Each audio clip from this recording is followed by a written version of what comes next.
दोस्तों, are Maurya channel में आपका स्वागत है। दोस्तों, आज मैं एक बहुत ही स्पेशल टॉपिक लेकर आई हूँ। आजकल बहुत आप लोग परेशान हैं या सुन रहे हैं कि इनको गर्दन में दर्द है, इनको गर्दन में दर्द है। तो दोस्तों, ये गर्दन में दर्द क्या होता है, मैं इसको पूरी तरह से बताने की कोशिश कर रही हूँ। सबसे पहली बात है कि इसको स्पॉन्डिलाइटिस कहते हैं। जो हमारे सर्वाइकल होते हैं, जो हमारी बैक बोन होती है, बैक बोन इसको कहते हैं, या इसको कशेरुका कहते हैं, या रीढ़ की हड्डियां कहते हैं, या लंबर्स कहते हैं, जो भी आप कह लीजिए। तो इसमें सूजन हो जाती है उसके कारण से, या इन हड्डियों में थोड़ा बदलाव होने के कारण से इस तरह की प्रॉब्लम होती है, स्पॉन्डिलाइटिस होती है। दोस्तों, जब किसी जॉइंट में, हड्डी में, या कॉलम, जो वर्टिब्रा कॉलम होता है, उसमें किसी तरह का हड्डियों में परिवर्तन होता है, तो इसकी वजह से ये दर्द बढ़ जाता है। कभी कभी तो अगर स्पाइन कार्ड में कोई डिजीज रहती है, या तो किसी को डिस्क प्रोलैप्स रहता है, इन सब कारणों से भी इसका दर्द बढ़ जाता है। तो दोस्तों, पहले समझते हैं कि ये स्पॉन्डिलाइटिस, गर्दन का दर्द क्यों होता है और ये किस हड्डी के वजह से होता है। ये हड्डियां हमारे शरीर में, हमारे किस भाग में होती हैं, और इनका किससे किससे अटैचमेंट होता है, जिसके कारण इनका प्रभाव उस अंग की तरफ पड़ता है, उस भाग की तरफ पड़ता है। तो दोस्तों, मैं चार्ट के माध्यम से आपको मैं सर्वाइकल का पूरा मैं बताती हूँ। 7 सर्वाइकल होते हैं दोस्त, और मैं उसको बताती हूँ कि कहाँ पर ज़्यादा अगर दिक्कत होती है, सूजन होती है, हड्डियों में परिवर्तन होता है, तो उसकी वजह से दर्द किस साइड ज़्यादा बढ़ेगा। तो मैं अभी आपको चार्ट के माध्यम। दोस्तों देखिए, ये ह्यूमन स्केलेटन है, ये सामने का पार्ट है और ये पीछे का पार्ट है। दोस्तों, मैं आपको स्पॉन्डिलाइटिस बता रही हूँ। तो स्पॉन्डिलाइटिस सर्वाइकल पेन जिसको कहते हैं।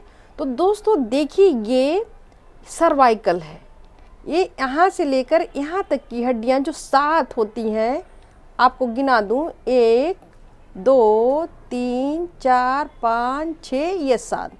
ये 7 जो है, इसको ग्रीवा मेरुदंड या तो सर्वाइकल बोन कहते हैं। दोस्तों, इसमें किसी अगर झटके की वजह से या सूजन हो जाता है, या ऑस्टियोआर्थ्रोसिस के कारण सूजन हो जाता है, तो ये इन हड्डियों में थोड़ा परिवर्तन हो जाता है। मीन्स ये अपनी जो इनकी स्थितियां होती हैं उससे थोड़ी अलग हो जाती हैं। कभी ये मोटी हो जाती हैं और कभी ये बहुत सख्त हो जाती हैं। दोस्तों, इसके वजह से पहले तो सिर में दर्द होता है, क्योंकि ये सिर के पीछे की भाग से, जिसको हम ऑक्सीपिट कहते हैं, वहाँ से निकली होती है, यहीं से हमारा ब्रेन यहीं पे होता है। तो ये सर दर्द पहले होता है, सर भारी होता है। दूसरी चीज़ आप देखेंगे कि जो इधर का भाग है, ये सीधे जाकर हाथ में चला जाता है। ये दोनों साइड देखिए, हाथों में चला जाता है। ये कंधों को बहुत प्रभावित करता है। ये कंधों में बहुत दर्द फैला देता है। कभी कभी हाथ व्यक्ति ऊपर नहीं उठा पाते और सीधा भी नहीं कर पाते। दोस्तों, ये बहुत ही स्पेशल ऑर्गन है हमारे ह्यूमन बॉडी का। आप यूँ समझ लें कि अगर ये ना होता तो हमारी जितनी गर्दन, जो हम आगे पीछे हर तरफ घुमाते हैं, कभी ये घुमाने का काम नहीं कर पाते। इसको एक तरह का एटलस कहते हैं कि जिधर चाहे उधर घुमा लें। चूँकि हमें अपने गर्दन को बहुत ज़्यादा झुकाना पड़ता है, बहुत ज़्यादा घुमाना पड़ता है, रोटेट करना पड़ता है, कभी झटके लग जाते हैं, कभी एक ही पोस्चर में हम देर तक, जैसे हम अगर मोबाइल देख रहे हैं या तो बहुत देर तक कंप्यूटर चला रहे हैं, डेस्कटॉप चला रहे हैं, तो उसकी वजह से इसका पोस्चर चेंज हो जाता है और ये आगे की तरफ, मतलब फ्रंट साइड, ये टर्न हो जाती है, झुक जाती है, जिसकी वजह से इनमें कभी स्पेस हो जाता है और कभी कभी ये बहुत सख्त यहाँ हड्डियाँ हो जाती हैं। ये कारण भी है सर्वाइकल पेन होने का। और दोस्तों, ये जो यहाँ से निकली हुई है तो ये सबसे ज़्यादा शोल्डर को प्रभावित करती हैं। शोल्डर बहुत दर्द होता है, कंधों में बहुत जकड़न हो जाती है, दर्द हो जाता है और कभी कभी व्यक्ति अपना हाथ ऊपर नहीं उठा पाता और ना ही सीधे नीचे कर पाता है, ना ही सामने एकदम सीधा कर पाता है। दोस्तों, आगे ये चलकर बहुत सारे इसमें वर्टिब्रा कॉलम होती हैं जो बनाते हुए पूरे नीचे आती हैं और हमारे पूरे बॉडी को ये स्ट्रक्चर देती हैं, एक निर्माण करती है ह्यूमन शरीर का। तो दोस्तों, आपको समझ में आ गया होगा कि ये चूँकि खोपड़ी से यहाँ निकल रही हैं और यहाँ सीधे हाथ से जुड़ रही हैं, यही कारण है कि गर्दन में दर्द का होना, सर में दर्द का होना, भारीपन होना, शोल्डर, कंधों में दर्द का होना स्पॉन्डिलाइटिस में बहुत ही अधिक होता है। और चूँकि ये इनको सबसे ज़्यादा प्रभावित करती है, इसके कारण वहाँ पे पेन होता है। दोस्तों, आगे मैं चलती हूँ और बताती हूँ कि इसके लक्षण क्या क्या होते हैं, कैसे हम समझेंगे कि हमें सर्वाइकल पेन है या स्पॉन्डिलाइटिस हो रही है या हमारे गर्दन में किसी तरह की दिक्कत हो रही है। तो चलिए मैं बताती हूँ। दोस्तों, इसका पहला लक्षण है कि सर बहुत भारी हो जाएगा, कभी कभी बहुत तेज़ दर्द होता है, गर्दन में दर्द होता है। जब हम गर्दन को इधर उधर हिलाते हैं या रोटेट करते हैं तो उसमें बहुत पेन होता है। तीसरी चीज़ होती है कि जो शोल्डर है, कंधा है, उसमें जकड़न हो जाएगी, वहाँ पर भी दर्द होगा। और चौथी चीज़ है कि हाथ में भी दर्द होने लगता है और कभी कभी हाथ सुन या तो कमज़ोरी महसूस होने लगता है। इसमें किसी किसी को दोस्तों उल्टियाँ भी होती हैं और वो बहुत ज़्यादा एक इरिटेटिंग तरह का फील करने लगता है व्यक्ति, कि उसको ना ही ये तेज़ दर्द होता है ना ये स्लो दर्द होता है। हाँ, वो जब हाथ ऊपर करता है, जब नीचे करता है, कपड़े पहनता है, तो उसमें उसको दर्द बना रहता है या अचानक दर्द होने लगता है। दोस्तों, अब जानते कि इसका कारण क्या है। ये सर्वाइकल पेन, गर्दन का दर्द, स्पॉन्डिलाइटिस का मेन कारण क्या है। तो इसके जो मेन कारण है मैं उसको बता रही हूँ। पहली चीज़ होती है कि ये मिड एज में होता है, बढ़ती हुई उम्र में हड्डियों का अपना जो स्वभाव होता है, जो उनका बनावट होता है, तो उसमें चेंजिंग होने लगती है। तो पहली चीज़ ये है। दूसरी चीज़ होती है ऑस्टियोआर्थराइटिस के कारण। तीसरी चीज़ होती है कि किसी झटके के कारण, जब सिर में किसी तरह का झटका लग जाता है, कोई गिर जाता है, उसके कारण। चौथी चीज़ होती है कि बीमारियों के कारण। पांचवी चीज़ होती है स्पाइनल, मतलब बैकबोन, रीढ़ की हड्डी में खिंचाव अगर हो जाता है या उसमें किसी तरह की डिजीज़ होती है, उसके कारण भी स्पॉन्डिलाइटिस या सर्वाइकल पेन अधिक होता है। दोस्तों, बढ़ती उम्र में आप जानते हैं कि ऑस्टियोपोरोसिस होता है, हड्डियाँ कमज़ोर होने लगती हैं। सिर्फ उसमें कैल्शियम की कमी ही नहीं होती, बल्कि हड्डियों में बहुत ज़्यादा वीकनेस आने लगती हैं और वो बिल्कुल फूल की तरह, आप यूँ कहें कि बहुत ही हल्के चोट में वो इफ़ेक्टिव हो जाती हैं। तो बढ़ती उम्र में ये ज़्यादा होता है, लेकिन आजकल देखा गया है कि कोई उम्र इससे बचा नहीं है। अब दोस्तों, जानते हैं कि इसकी लक्षण क्या हैं। तो लक्षण मैं बताई हूँ। फिर मैं एक बार बताती हूँ कि पहला लक्षण इसका होगा कि सर दर्द करेगा, उल्टियाँ आएंगी, शोल्डर पेन होगा, आपको थोड़ा कपड़े वगैरह अगर आप पहन रहे हैं तो हाथ फैलाने में आपको तकलीफ़ होगी, कभी कभी उल्टियाँ आएंगी।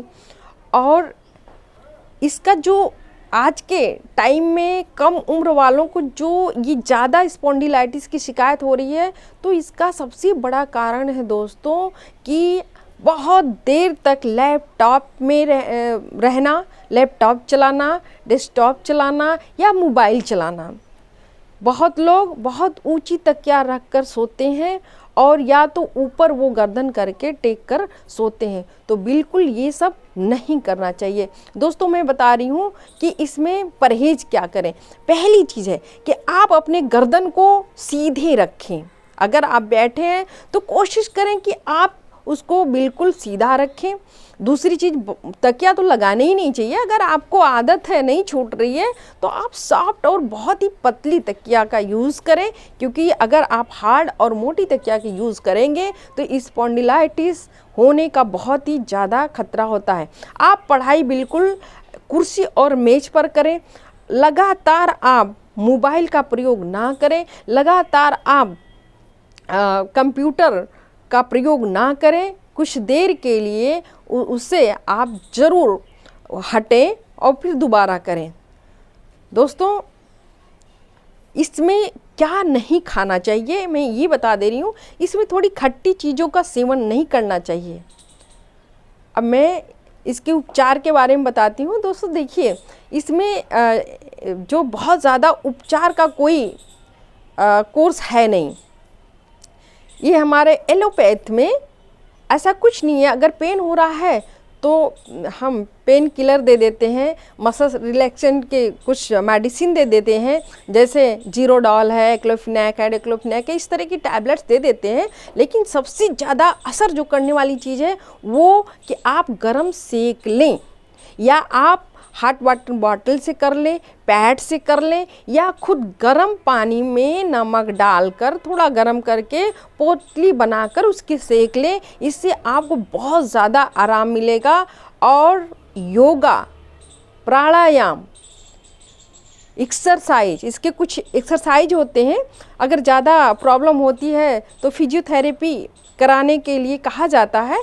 आप उसको घर में आराम से कर सकते हैं। आप अगर कंटिन्यू उसको कर रहे हैं तो बिल्कुल इसको आप सबसाइड कर सकते हैं। और आगे दोस्तों सबसे बड़ी चीज़ ये है कि कुछ घरेलू जो इलाज है कि आप दवा भी बहुत ज़्यादा मत यूज़ कीजिए, क्योंकि दवाओं का कहीं ना कहीं बहुत ज़्यादा साइड इफ़ेक्ट होता है। तो आप जितना एक फिजियोथेरेपी खुद घर पे कर लेंगे, एक्सरसाइज कर लेंगे या गरम सेक दे लेंगे, तो उससे आपको फ़ायदा भी मिलेगा। और दूसरी तरफ बहुत ज़्यादा दवा न लेने से आपको दूसरी बीमारियों से बचाव भी मिलता रहेगा। दोस्तों गरम दूध रात में उसमें हल्दी डालकर उबाल कर प्रतिदिन अगर आप सेवन करते हैं तो इससे बहुत ज़्यादा इसमें आराम मिलता है। आप जानते हैं कि ऐसा क्यों? क्योंकि हल्दी में बहुत सारे गुण होते हैं। एक तो इसमें पेन किलर का गुण होता है, दूसरा ये एंटी इन्फ्लेमेटरी मीन्स सूजन को घटाने का इसमें एक गुण होता है। तीसरी चीज़ होती है कि एंटीऑक्सीडेंट होती है, मतलब ये ऐसी तकलीफ़ों को कम करने का काम करती है। किसी भी इन्फेक्शन को ये कैरी नहीं होने देती। और जब आप रेगुलर इसको पीते हैं तो धीरे धीरे सूजन हड्डियों का कम होने लगता है, आपका दर्द कम होने लगता है। और आप इसको कंटिन्यू अगर बना के रखें तो बिल्कुल आराम से रह सकते हैं। लेकिन किसी दवा के थ्रू आप चाहें कि स्पॉन्डिलाइटिस को बिल्कुल ठीक कर लें तो दोस्तों बिल्कुल भूल जाइए। ये कभी ठीक न होने वाली चीज़ें होती हैं। सिर्फ इसमें हम एक्सरसाइज, सेक और एक अपने से अपना केयर कर सकते हैं। तो दोस्तों मुझे उम्मीद है कि आपको स्पॉन्डिलाइटिस या सर्वाइकल पेन, गर्दन के दर्द, मेरू दंड के दर्द, केसरुका का दर्द, जो भी कहिए आप, बैक बोन, बैक साइड का जो दर्द आप समझते हैं, तो इसके बारे में अच्छी तरह से जान गए होंगे। दोस्तों अगर कुछ पूछना होगा तो प्लीज़ आप कमेंट बॉक्स के थ्रू हमसे पूछ सकते हैं। और अगर आप आर मौर्या चैनल को सब्सक्राइब नहीं किए दोस्तों, प्लीज़ कर लीजिए, शेयर कीजिए, लाइक कीजिए और अपने बारे में पूरी चीज़ें जानिए, अपने परिवार को बचाइए, अपने समुदाय को बचाइए। इसी के साथ हृदय से बहुत बहुत धन्यवाद।